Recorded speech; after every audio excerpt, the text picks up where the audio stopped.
Back We are back.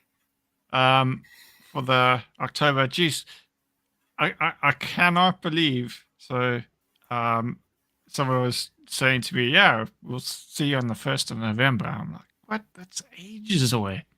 I It's like know. it's only next week. I know. It's next week. And someone said to me the other day, one of my clients was like, "Well, we probably won't get this in by December now." And I'm like, "What do you mean? Of course we will." And he's like, "Really?" And I was like, "Yeah, we've got loads of time." He's like, "We got like no time." And I'm like, "No." It's insane how quickly this year has gone. God, it really has. Like, I honestly think it was yesterday I was in Mongolia. It wasn't. It Yeah, was almost a year ago. geez, yeah, that's true. It's insane, isn't it? It's insane. I would say it time flies when you're having a good time, but I don't know if it's all. Also seems to fly in hell as well. Yeah. Hey, Simon, how you doing? Yeah, so thanks to everyone for joining for another month's episode. This one is going to be a bit of a mishmash. We've not really had time to prepare. So from my side, I had a newborn. Well, I didn't have the baby, but our family had a new baby come along. So I've been a bit busy that side. And yourself, Lisa, I know you kind of always busy. I don't even know where I am anymore. I don't know if it matters. I don't know. I don't know who I am or where I am. What time it is. But hi, I'm here, everyone. I'm sure this will be scintillating. No, it's good.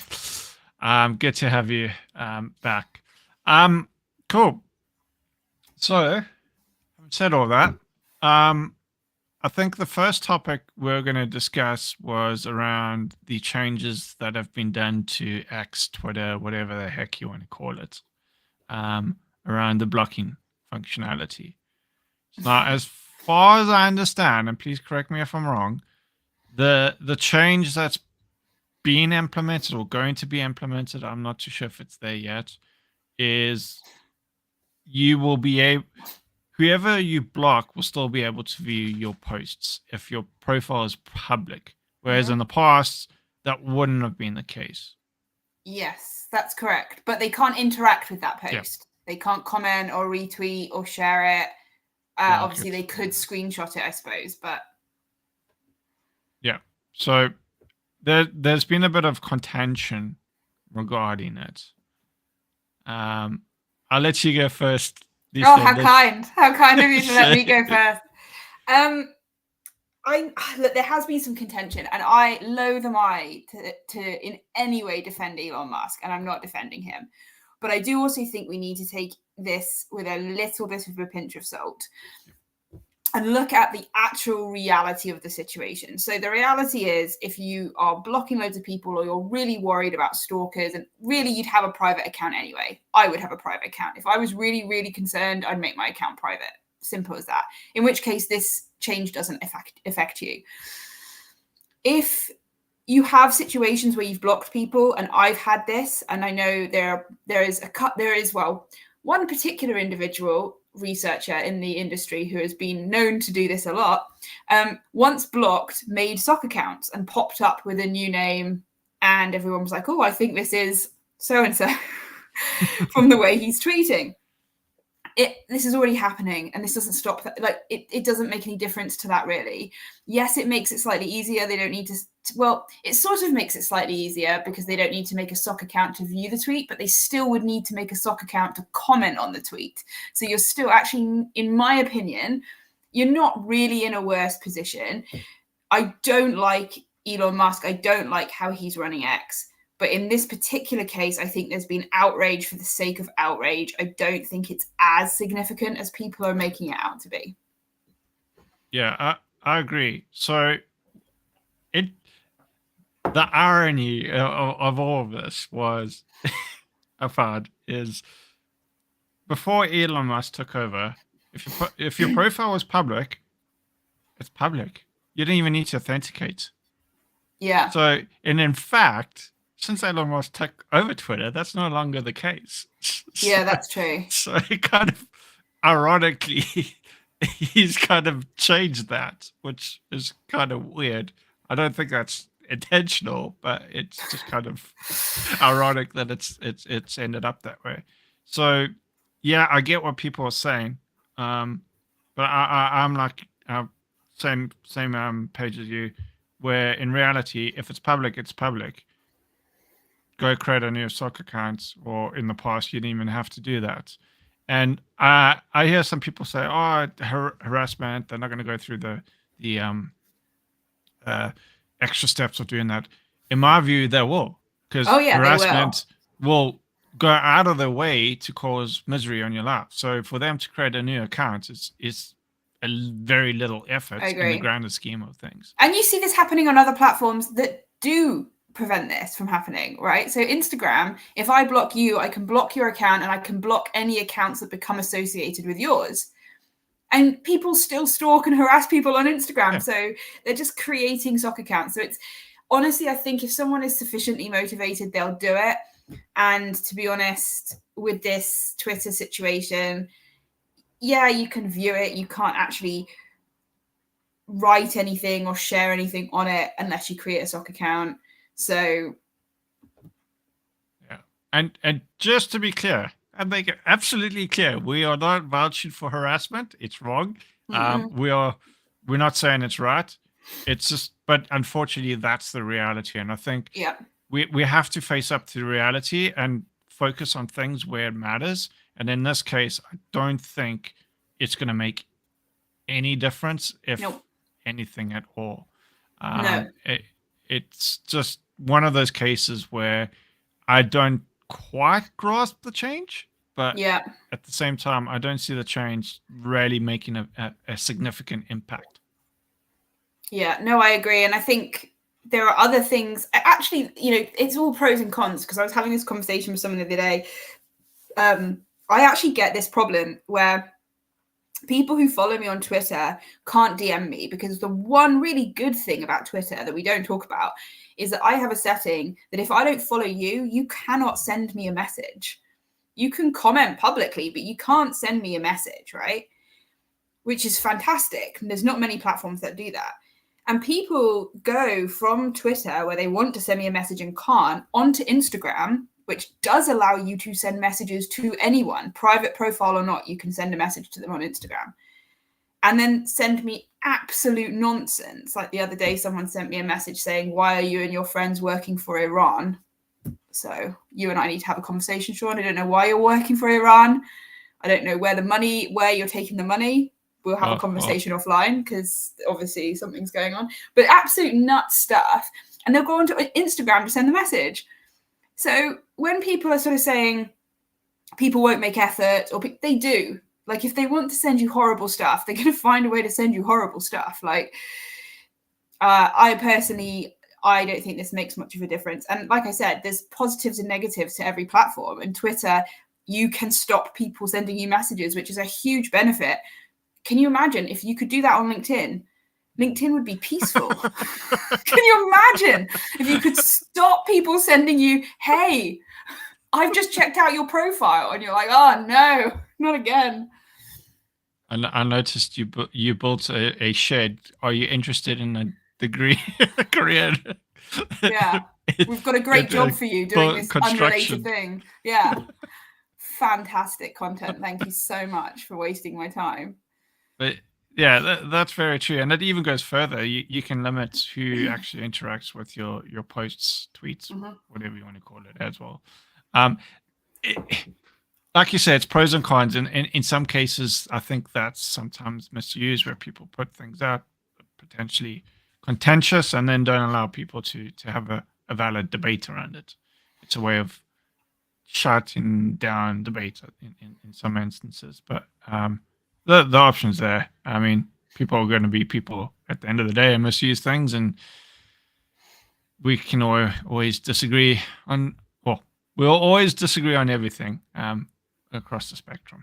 Yeah, I agree. I just think I think you have to pick your battles with some of these things, and I'm not sure this was the battle to pick in this particular instance. Yeah, and it's it also raises the point, like every time something goes wrong and we go, oh, there's this, and it's the worst thing ever, when there actually is going to be a real problem, like something that actually deserves attention, it's going to be, oh, no, not again. I mean, we saw the memes of people going, oh, people got to go to, what's the Sky, the new Twitter, what's Blue Sky, Blue Mastodon. Sky? Yeah, Yeah. everyone goes to Blue Sky, then it gets boring, and then they'll come back to Twitter, and it's like, it's that kind of sort of mindset where people aren't going to take things seriously, and it's just going to be like, oh yeah, another thing, moving Yeah. on, and it Yeah. could actually be really bad.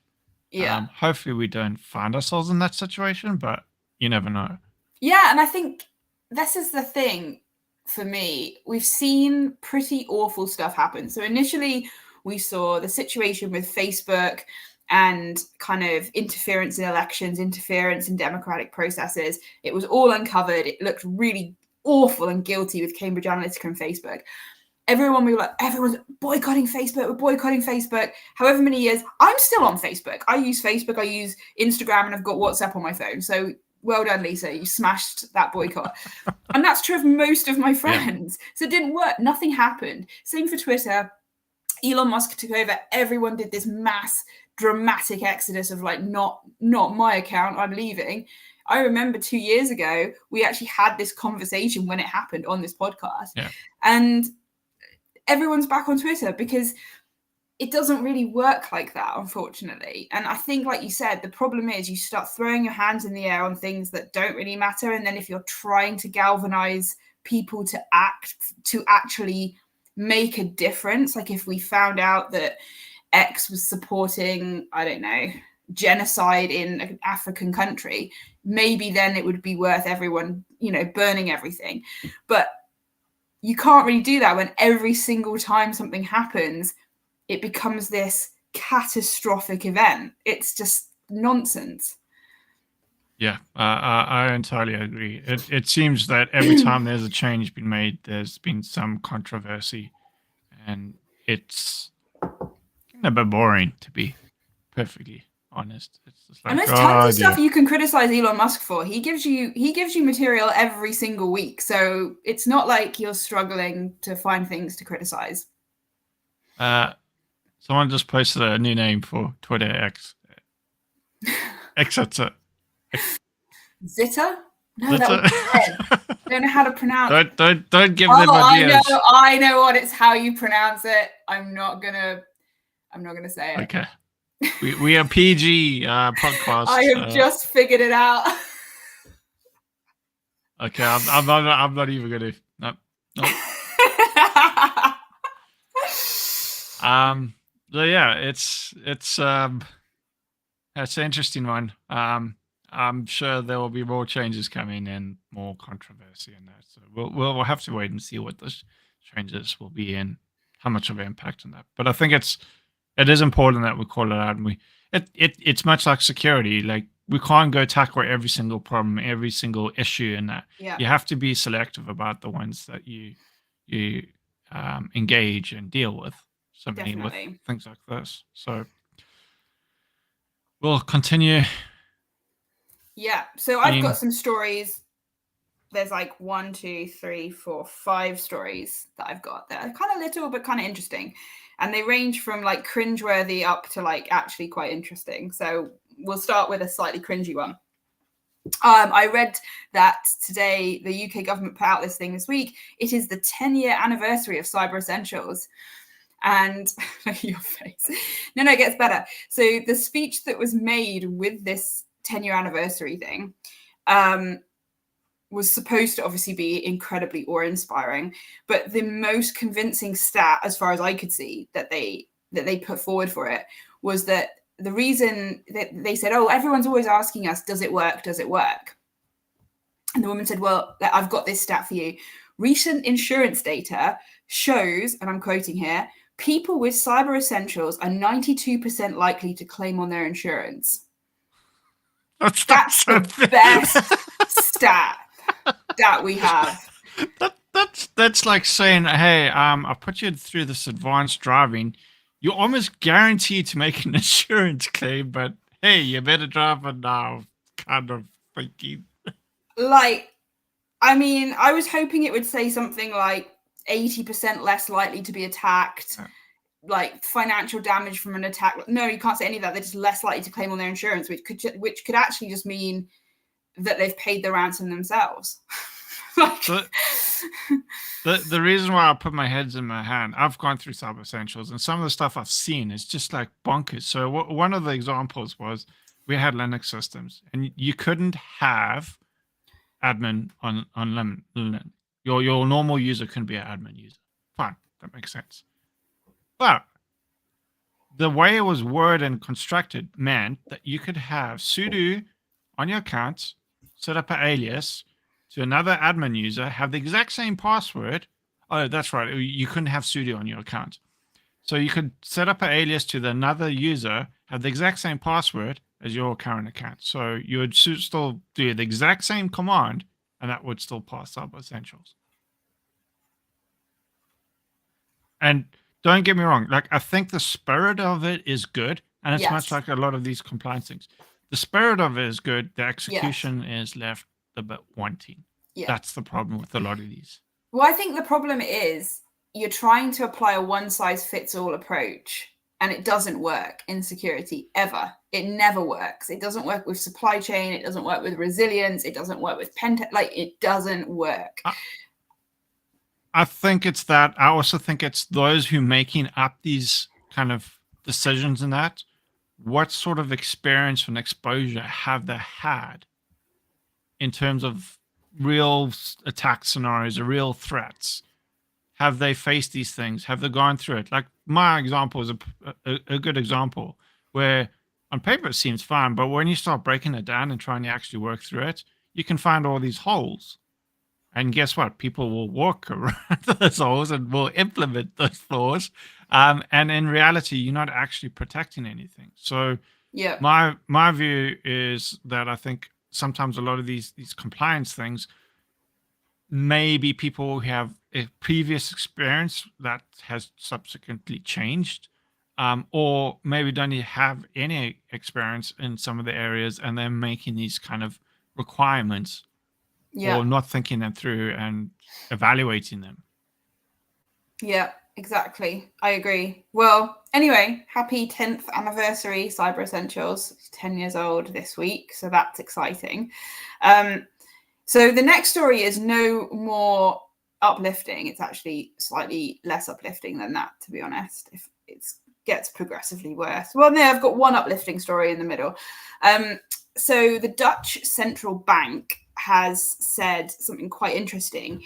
They've said that they reckon a quarter of all cyber attacks are on financial institutions, and they are actually advising people to take cash out and put it underneath their mattress, because they're saying if there's a significant cyber attack on multiple financial institutions, chances are you're not going to be able to use your card. Chances are you're not going to be able to get cash out. So they've actually, I think this must be one of the first central banks to have done this, but saying to people, go and get some cash out and stick it under your mattress, which there's something really I get the resilience angle of it, but there's something really quite depressing about that message. So I have a question around that. If it's cash, then we say, like most systems now, so integrated that even if there was an outage, a cash wouldn't even matter, because I don't know. I think you could still go to some stores, some co-ops and stuff, and pay for stuff with cash, and they'd have a till that would still be able to process it, or they could do it manually. But yeah, I think, I mean, what happens in a lot of these places that don't have the ability to take cash anymore? Yeah, and that's the thing. Cash is becoming less and less of a thing. It's only like gold or something like that. And this is going down prepper route. Well, yeah, this is the thing. It's incredible, isn't it? Like, it's actually starting. I listened to a talk at the International Cyber Expo where a guy was literally talking about buying bags of rice and big bottles of water to store under your stairs in case there was a big cyber attack. And I'm like, I get it. I understand where it's coming from, but it's also a bit of an admission of failure, isn't it? Yeah. I mean, it's hard to argue against that when you look at the likes of CrowdStrike, what happened there, and it could have been far, Yeah. far, far worse. So Yeah. they certainly have legitimacy around some of the things that they're saying, and especially with a lot of the conflicts going on now and escalations, it's not that far fetched, I don't No. think. No, I agree. So yeah, that was quite a big statement, I thought, anyway, from a Yeah, central bank. So go and that get from a some cash central out. bank. Yeah, that's pretty huge. Yeah. So my uplifting story for the day, the Russian Foreign Ministry, you may have seen this week, got hit with a huge DDoS, which coincided with the BRICS summit that is being held in Russia. So for those of you who don't know, BRICS is basically like a rival to the G7 summit, essentially. It's so named because I think the founding members were like Brazil, Russia, India, China, and South Africa. Yep. So that's why the acronym is BRICS. But there's now like the UAE, Saudi, Egypt, like a ton of other people in it. But essentially it's like the G7 for people who weren't cool enough to enter the G7 or whatever. I don't know. So yeah, basically they got hit with this massive DDoS attack, and I think it's just quite entertaining because the sob story that was sort of spun about it was quite funny. But I'm not advocating for DDoS attacks, obviously, but it was quite uplifting to see that something wasn't going so well for the Russians for once. Yep. Yeah, it's a bit interesting how all of that's playing out. I mean, obviously there's that going on, and there's other things going on, especially today, which I'm not going to even go down the route of conspiracy theories and all of that stuff. But it kind of relates to that previous point where there's a lot of conflict and that going on. And yeah, you spot on with the BRICS stuff. It's interesting to see Russia now being the one that's facing it. Do you think it's also related any way to the whole Ukraine thing? Yeah, I think it's probably definitely related to that, because I think this was kind of Russia's moment in the spotlight because they're hosting it, I think, in Russia, aren't they? And I think it was kind of a way of them looking like, well, you know, sanctions don't affect us or whatever. Yeah. And it's a bit of a PR stunt. Well, as the G7 is a bit of a PR stunt for the most part. Like, there's not an awful lot being achieved at any of these things by the looks of things. And it was just quite funny that the foreign ministry got taken down at the same time. But they've had some difficulty, Russia. They've had a couple news agencies, I think, as well, recently that have been hit and taken down. So someone somewhere is having some success. That's all we know. Yeah. Which brings me on to my next story very conveniently, actually, which is this warning that has come out that hacktivist groups are now starting to team up. And it's quite interesting to look at because one of them, which is called the sort of, I don't know what you'd even call it, like a collaboration. I don't know if we want to normalize the language that much, but let's call it. Yeah, I don't know. The group, shall we say, are calling themselves Holy League, and they're 80 different hacktivist groups in this collaboration. 80, yeah. Wow. All with slightly different MOs, with slightly different ways of operating from different countries, whatever, coming together to, I guess, do some anti-Israel stuff. I don't really know what it is they're currently pursuing as goals, but that's their sort of kind of common denominator, I suppose, between all these 80. And the article that I read was talking about how actually there's lots of this happening, especially with Russian hacktivist groups and Indian hacktivist groups. There's lots of collaborations going on. And this is like potentially really dangerous, especially if they've got, you know, potentially each of them have got large botnets that they can use. They've got different skills. They've got different like financing structures and things like this. Actually, collaboration gives them a better chance, which is not good news for us. Well, there's one caveat to this. And we've seen this time and time again. There's no honor among thieves. So there's probably going to be a point where they're going to start stabbing one another in the back. Because let's face it, they don't have exactly the highest level of morals and well intentions. No, they're very self-interested. And I think the problem that hacktivist groups have that ransomware groups don't is that ransomware groups are quite strategic and business minded, but Yeah. hacktivist groups tend to just be like, you've got something to do with Israel, attack. And like, there's not an awful lot more thought that goes into the targeting of the things that you're attacking often. So you see like really odd, disproportionate attacks from them. They're almost like emotional moments when they've just lost it and then just gone for it. So I think that means that if you've got a group of 80, how do you ensure that not one of those groups kind of goes rogue and like I don't know. I have never had to manage 80 hacktivist groups, so I don't know who's managing that, but I would not want that job. So good luck to whoever that person is. Enjoy. I'm sure that would be fabulous. Because they probably start turning on one another, and it just takes one little slight thing, and then it just flares up. Yeah, I honestly don't understand how this would work. I don't even understand how it would work when you look at like a corporation that's got 80 entities. Just getting that corporation to function is really hard, and they're not committing crimes and they're not emotional, but just to get anything like a purchase order through is like almost damn near impossible. Yep. So I really don't get how this works, but it could be dangerous though. It could be very dangerous. Yeah, for sure. Like if you've got 80 different groups who are all well resourced, that's suddenly quite a serious problem. So take the Netherlands advice and go get some money and stash it underneath your bed.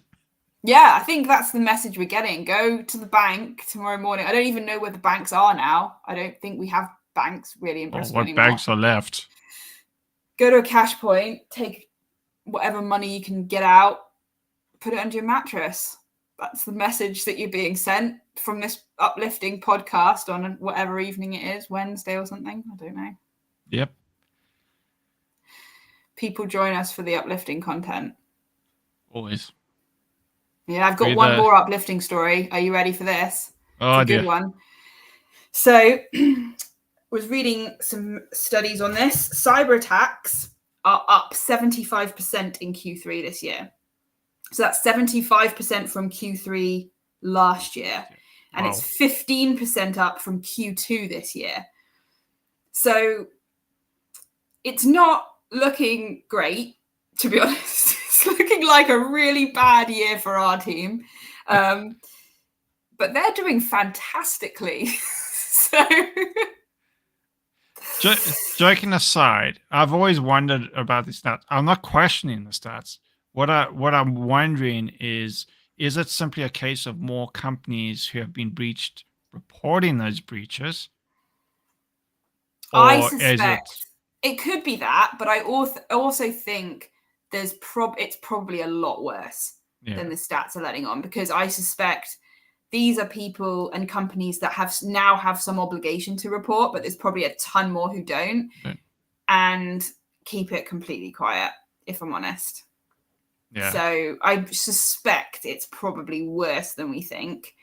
But it's not great. I mean, 75%. I mean, if my income could be 75% up on last year, well, I probably wouldn't be here now, if I'm honest.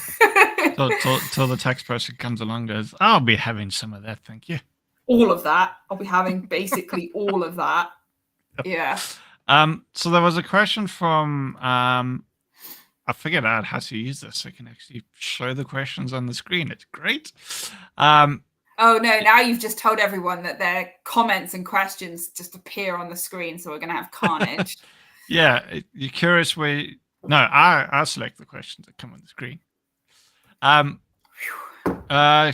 Actually, that wasn't the one.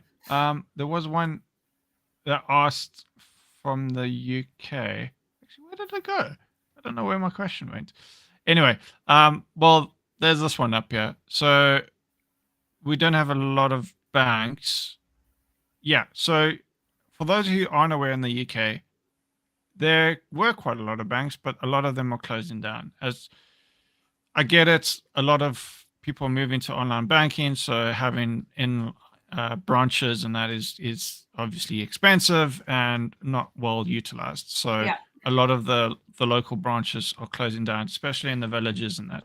And that's quite a big thing in the UK because a lot of the older people, which a UK has quite a high percentage of older pensioners, the likes of that, don't use online banking that much. So they rely on a lot of these. So it's a problem. Yeah. So that's Yeah, some so it's not the banks per se that are shutting down, but it's like the physical bank that is shutting down. the It's local moving branches. online. Yeah, exactly. The branches that have closed. So I don't think we have many. If we probably maybe have one or so in Bristol, but it's very few. I don't know how many. Yeah. And they are doing mobile, like the good mobile van things to travel around as well, which is not as great. So there was a question, and I don't know where it went. That was the one I was trying to highlight. So I think it was from Mr. Bones. That question around the stats, is it from the whole of the UK? Yeah, so I think this was globally. The stat about the increase in cyber attacks, yeah, it was globally. So it's not UK specific. Okay, cool. And there's another one, yeah, that's interesting. Digital currency in the UK. I know there was some talk of Bitcoin, some cryptocurrency, but I think that's not really going anywhere. So for the moment, I'm not aware of anything in terms of digital currency. No, I think there was discussions about having one. There's also discussions about banning crypto that have also happened simultaneously in the UK. Neither of which has, to my knowledge anyway, gained any ground. But I think it's not a slam dunk in terms of people being for it in the UK. So yeah, plus we don't have the best record of actually achieving anything. So ever though optimistic. Yeah, exactly. So even if we vote in favour of it, probably won't happen, to be honest. We can't get our trains to run right now. So let's start with just getting trains moving. This is very true. Yeah, so those are all the stories that you had? Those are all the stories that I had. Yeah. So yeah, I mean, I think the one for me that really shocked me was the Dutch central bank saying go and get money out of a cash machine and stick under your mattress. I was like, well, this is awful. But yeah, we'll see. So there was one story I saw last night, in fact. It was regarding SolarWinds. Oh, yeah. Not actually SolarWinds, but the incident of SolarWinds. So the SEC, which is the US government, I don't know exactly what they are in the US, but I know that they got government department that goes and whacks companies with a big stick when they do naughty things. So they fined 4 companies. I'm not going to name them. Yeah, you can go find them. I'm not going to name and shame. But it is interesting to see that they are being held to account. And basically, these companies kind of misled their investors in terms of the impact of the SolarWinds incident. And it's a good example of why you should always be as open and transparent as possible, because ultimately the truth will most likely always come out. And you'll find yourself in a much worse position if you don't be a bit more forthcoming. Yeah, and I think that's the key thing. That I think the days where you could just deny anything had happened and say it was just a website update that went wrong are long gone. Long gone. It will be discovered, and as soon as it's discovered you've lied, you're in really big trouble, because anything you say after people discover you've lied, anything you say is just treated like a lie. So you can't even put out decent comms afterwards because people just assume you're telling a fib. So I think it is really, really important that you come out with something. And I always say to clients, because this is a space I work in, preparing companies for cyber attacks, I always say to them, like, no one's asking you to overshare. No one's asking you to divulge every last little detail of, like, oh, well, our CISO is actually in tears at the moment and this, that. You know, you don't need to divulge all the details, but you do need to be transparent enough. So we're having a cyber incident, we're investigating, we'll update you. If you don't know the facts, that's fine. But you can't claim that like the milkman spilt milk on a server and everything's fine. Like you can't make up something that isn't true. Like, which seems like an obvious thing to say, doesn't it? Why is the milkman in the server room? Yeah, who is this milkman? Why are people ordering milk to the server room?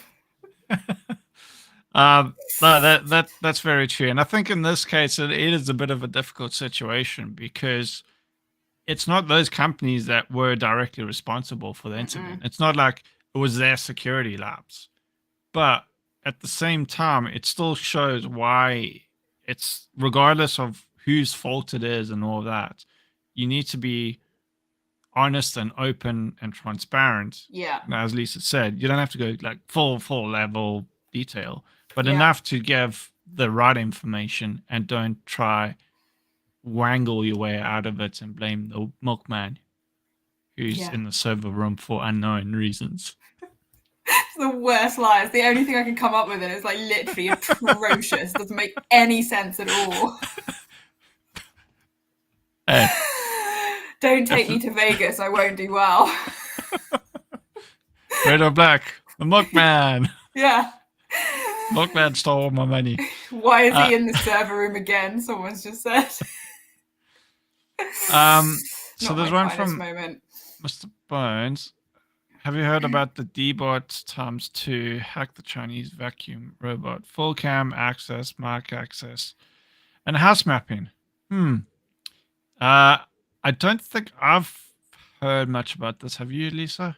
No, not at all. But I think it's interesting because it's just another example of like IoT being a problem, right? And, you know, I did a talk on this for a client earlier today about it. And the problem really is that there's so much connected stuff. And you can fill your house with it in varying levels of security or whatever. And I mean, I'm sufficiently paranoid. I still wouldn't have Alexa in my house just because I don't trust what she's listening to and saying. So I'm one of those people. But even without that level of paranoia, like I also wonder with some of these things, especially kettles, what on earth are you doing? You have to put water in it. Why do you then start it on your phone? I honestly cannot see why you would do that. But anyway, I digress. No, I haven't heard the story. But again, it looks like IoT compromise in the usual and disappointing way that we're not actually solving, because 75% increase in cyber attacks. So yeah. And one piece of advice I can give, this is a bit tricky because not everyone has the ability to do this or even the knowledge, but if you can, create separate network segments in your home network. So things like VLANs and that. Access points. So you have all your IoT on that kind of separate network. So then that way you at least create some segmentation. Hey, security 101. Who knew? Still a thing. But it's a way of limiting that. It's as we have more and more things in our house. I mean, heck, even those lights. Other side. It took an alarmingly long amount of time. I can't do them, bro. Those lights there are even connected to the internet and Alexa, and they go off when I tell them to go off. So something as silly as those lights. It's that balance of it makes your life so much easier, but then you also have the risk of it doing bad things and spying on you. And as Mike also says, change the default creds. I know. Definitely. This drives me absolutely up the wall when I go to people's houses and I'm like, oh, can I use your Wi-Fi? Sure, the password's on the box. My God. Like, honestly, when I say we've been having this conversation for over 8 years, I've been having this conversation for over 8 years with these people. And it's like, I don't know how much more simple we can make this situation. Well, there is I think it was with the previous UK government, so I don't know where it's going, but they were looking to bring in regulations around IoT, and things like default passwords would have been one of the things that we're looking to tackle, where you wouldn't be allowed to have the default Yeah, this credentials. is It would be exactly. per device. But even then, you got to be careful because, as Lisa mentioned, if you get it off the box, there's sometimes an algorithm that generates that password. So if you can get that algorithm, voila, you've got the password. Yeah. Yeah. Scar And Scar Rooters had that. it's just, yeah, that's a big problem. And I think the other issue is if you then try and force people into doing it, what you get is they're like, well, I'll just write my password as password. And it's like, oh, great, fabulous, great. And again, like these, it's not just like you said, it's not just about the device forcing you to change the password. It also needs to apply like some password rules to that and some sort of password policy to that to make sure that password's good. And I've seen some that are absolutely atrocious and have nothing at all. You could put your own name in it and they'd be like, yeah, that looks good, cheers. So it's, passwords are just a terrible idea and we need to move away from them. That's my soapbox piece. Use a password manager, and then use, for most people, password manager, and then use a passkeys as the new thing to replace passwords. But adoption is not that great, so that's where passkeys are a bit of a drawback. Not many services support them yet. Yeah, yeah, yeah. So we'll have passwords for many, many, many years to come. I'll probably retire and we'll still be having passwords, which again, oh, is yeah. not that far away. Yeah, there'll still be admin causing a serious cyber attack on some big company. Guarantee you. Yeah. So apparently the company is not fixing these or fixing it till November, which is another problem that we see.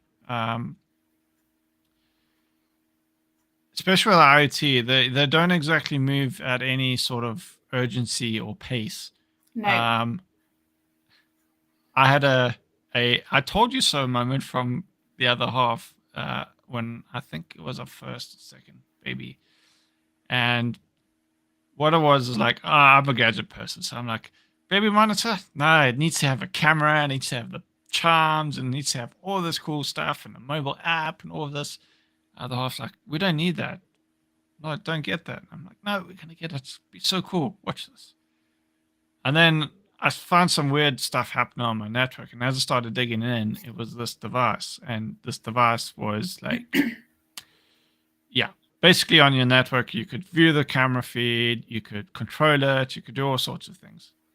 So I did a write-up of it. And as I was doing that write-up, I just was checking up on some things. All those findings that I found were reported like a year, 2 years prior. And they said, yeah, we'll fix them. And they never did. And this is a large, well-known company. So this is kind of why I go on this. And it really irks me when they say, yeah, we'll fix it. And they don't actually fix it. Especially things with cameras that are in your home. Like that's a whole new level of intrusion that I think deserves something a little bit beyond like Alexa or your smart fridge or something. You know, it's it's incredibly intrusive. Yeah. I mean, like a baby monitor camera, this is someone who's probably going to be breastfeeding their baby, very personal, private. It's a baby, so again, very personal and private. And even to the robot, it's still personal, private space. Yeah. Camera and microphone. So the onus is on those manufacturers of these devices to really make sure that A, they do it as secure as possible, and B, when things are found, that they fix them in a timely manner. Yeah, 100%. And I think, you know, that that comes back, I think, to our responsibility in the security community. Like we actually do need to think about when we're going to make a fuss about something. And this comes back to your first point with the Twitter thing that we talked about. You know, you need to pick your battles. And there are a couple of battles that we really need to be picking. And then there are others that we really don't. But if we fight all of them, we just look ridiculous. Yeah, and this is kind of where I get a bit annoyed where we have the sensationalist. Oh my gosh, there's a Proto vulnerability that no one's going to really ever be able to exploit. But then you got this robot thing running around the house that's completely broken. Like, this is where we as an industry really need to start focusing more. As you said, things that really matter. Like that printer thing. I don't know if you know what I'm talking about. So there was a vulnerability, got all harped up about, severe vulnerability on Linux and blah, blah, blah. It turned out that you had to have a printer. So firstly, problem one, here's a printer on Linux. You can get a printer working on Linux. That's problem number two. But joking aside, like the reality is most people were totally unaffected. Like the chances of you being affected by this was very, very low. But we still have like a load of attention on that. Whereas you got this thing like this robot that you and I didn't hear about it. How many other people in the industry didn't hear about it? And that has a far more impact on people and people's privacy and all that kind of stuff. So why are we focusing on this thing here that's like tiny, yeah, it's interesting, cool, whatever, versus something that actually has a real world impact? Yeah, and I think that was true of juice jacking as well. Juice jacking was like, oh my God, let's make a massive scene about this, where like you plug your iPhone in at a mall and someone in theory could possibly get into your phone. But even if they did, it would be a hideously untargeted attack because you'd have to just take whoever was plugging their phone in. Most people have, like, it was just a ridiculous thing to make a big thing about. It's not to say it's not a risk, but it's to say it's not like level one. Like, we don't need to make everything level one, guys. The other one that I saw recently, what was it? It was really, really, public Wi-Fi is another one, actually. Public Wi-Fi isn't the existential threat to the fabric of society that some people like to make it out to be. It's like, there are cautions, yes, but again, can't, it's too late. But yeah, speak to Dan Card if you have a public Wi-Fi concern. He will deal with that fairly and diplomatically. I think there's some merit. So I'm kind of on the cusp side. So there was a situation in South America. I can't remember exactly where Starbucks, the public Wi-Fi, they did get compromised, so people could. But by and large, still, we have to remember that a lot of traffic is now over HTTPS. Yeah. So to those who still don't want HTTPS, tough luck. And this kind of points why we need it. There was a case where the hotspot was compromised. My advice is it's okay. I personally use a VPN just because I'm a paranoid. And hey, that's who I am. And if I probably wasn't paranoid, then I'm probably in the wrong industry. I think the problem is some of the VPN companies, they make it out to be something it's not, right? And like some of the VPN company adverts, you're like, if you are going to choose a VPN, that's a very good point. Make sure you choose one that you pay for, because then there's not like they're going to make money off your data. So things like NordVPN, Proton, that kind of stuff. The well-known ones out there that are actually there to protect your privacy, not make it worse. So that's a very good shout out. And then at the end of the day, I think it largely comes down to personal choice. Yeah, I agree. And I think some of the comments are good as well about, if you've got a phone and you're accessing things on your phone, just keep using your data for the most part. Like, if you're abroad, you get a data SIM and then you use the data. Like, yeah. Well, you're like me and Go on O2, where they're like, yeah, unlimited bandwidth while you're abroad. I'm like, yes. There's a reason why it's unlimited, because you can't download anything because the speeds are so bad. It was like 0.01 meg or something. It was basically totally useless. So you can't even send a WhatsApp message, basically. Pretty much, no. So I was like, well, yeah, I can see why now it's unlimited, because but yeah, there's also some really good comments in the comment section as well. Do your research. Public Wi-Fi, hotspots, all of that. At the end of the day, it's just use your own initiative and prerogative. And if it says like free Wi-Fi and you're in a, um, I don't know, I can't even think of it. I can't even think of what I was trying to say. Just reading some of the comments. So there is mention of nuclear. I love nuclear. I haven't really used it much, but it's a really, really, really, really cool tool. It's like a kind of signature-based tool that allows you to search for like vulnerabilities and weak configuration and that. It's done by Project Discovery. They do a whole bunch of really cool. So if you haven't looked at that tool, have a look at it. It's really awesome.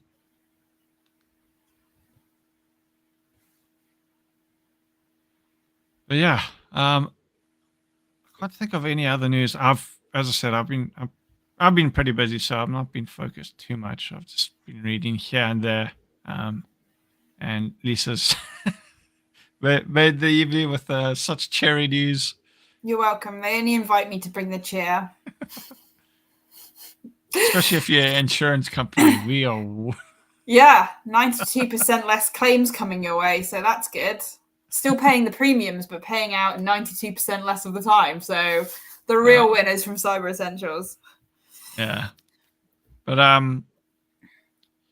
I think actually just one more thing before we stop. I just realized it now. The Cyber Essentials stat where they're saying like, oh, it's been this great success, and maybe it has. I'm not going to judge. I don't know.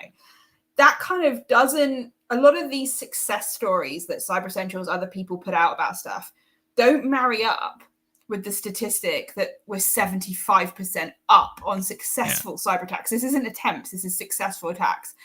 The two they can't possibly exist in the same way. We can't be being super successful, but also having way more attacks. It doesn't make any sense. 1 + 2 = 5. Exactly. Yeah, no, it's very true. Actually, coming back to that 75% increase, I mean, that is a pretty huge number if you think about it year on year. Yeah. What do you think? What are your personal thoughts of why that is the case? I think there's a bit of fatigue generally. I think also the problem, I read this thing that talked about when people think that they feel empowered to take action against something. And the example used in this piece of research was like protecting your car or protecting things in your car from being nicked, right? And they said like it needs two really important components to make people take action and change the way they act. The first is they need fear. So they need to have some fear that it's going to happen to them. Like your car, someone's going to get into your car. That motivates you. But then what's really crucial is that you have personal self-efficacy given to you, i.e., here's a key, lock your car, put your handbags away, simple, easy, effective way of managing that risk down. And if you have both of those things together, you get change, you get behavior change. And I think what's happened is we went really big on the fear, but not so big on the self-efficacy. And so people go, well, it's a lost cause. Like we've been saying, oh, it's not if, it's when. That's not really a message that says you can do something to change the outcome. That's a message that says go and get cash and stick it under your mattress. So I think that probably has played a role, because I think a lot of companies are probably thinking, well, we'll put some money aside to pay a ransom, or we'll put some money aside to cover a fine, because it's a when, not an if. Yeah. Or the money aside to claim insurance claims. Not taking a dig at Cyber Essentials in this case, but actually be serious. Like it's reality. So yeah. What do you think? I think it's the milkman. Bloody milkman. Every time. Joking aside, so one of the things I think is we as an industry, some of the tooling out there, I'm probably going to get on my soapbox now and rant about the tooling. Blinky lights, going to solve your thing, AR, all this crud. You pay a huge amount of money, and it's just garbage. And this is the thing I'm finding more and more, and it's really, really, really, really grinding me, where you're paying a lot of money, and the products are just crap. Yeah. I'm sorry, like so many of them don't do half the things they claim to, are so difficult to manage and maintain.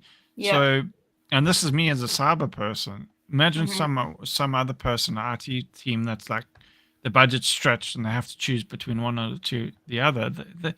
They're just going to be like, well, you know what? We're not going to renew. We're going to just ignore it. We got burnt once. We're not going to bother with it again. Yeah. Screw security. We'll just face up to the consequences, as you Yeah. say. Insurance, pay up the fine, whatever. Yeah, and I think that's the thing, because it gets a bit hopeless, and so you just go, okay, well that sorts that, then done, that ticks a box. That's why you get box ticking. That's why you get all of this behavior, and I think we have to own that actually as a community, because I think we've miscommunicated the message we're trying to get across. Because if we'd got it bang on, if we'd got user education bang on and all the rest of the stuff, we would be seeing at least a fight going up against this. We wouldn't be seeing 75% increase. Yeah, and there is actually a good point here about from Make Jane Smile. There's not enough education, which I entirely agree with. Too often, and I've seen it several times, where we just assume people know, or we don't tell them the why part. Just do this. Why? Yeah. Because you must. Yeah. Not explaining to them, well, this is why, this is the justification, this is the impact, and this is the reasons why, and so on and so forth. So yeah. I entirely agree with that. And that kind of, I guess, also goes to the point about, I would say, blinky boxes. That because if we educate people, then the blinky boxes can maybe be prodded and probed and asked questions of, and why is it doing that, or is it not doing that? Because this is the other thing I've seen so many times. It also drives me up the wall. Oh, there's a tool. We'll just grab it. We're not going to evaluate it. We're not going to like test it out and see if it works in our environment. And this is not to say all tools are bad. Like, please don't get me wrong. There are some really great tools out there, but there are also some really terrible tools. Yeah. And also, even those great tools may be fantastic, but they may not be for you and your organization. Yeah. That's why you need to test them out to make sure they're going to work for you and your context and whatever. Yeah. No one else can do that except for you. That's why you need to test them out in that. And that goes to the education piece, knowing how to use a tool, how to configure it, all that kind of stuff. What an uplifting pair we have been this evening for everyone. Exactly. So, like a really depressing YouTube stream. If there's anything you take away from this, go to the cash machine of the non-existent branches done somewhere. You may struggle. Go get some money, put it underneath your bed, and watch out for the milkman. Yeah. And we'll see you next month, probably. Hopefully. Yeah. Possibly. Yes. But yeah. Thanks, everyone. Thanks for the comments and interactions. It's been great. Really appreciate it. And we'll see you next month. Thanks for joining. See you later. Bye.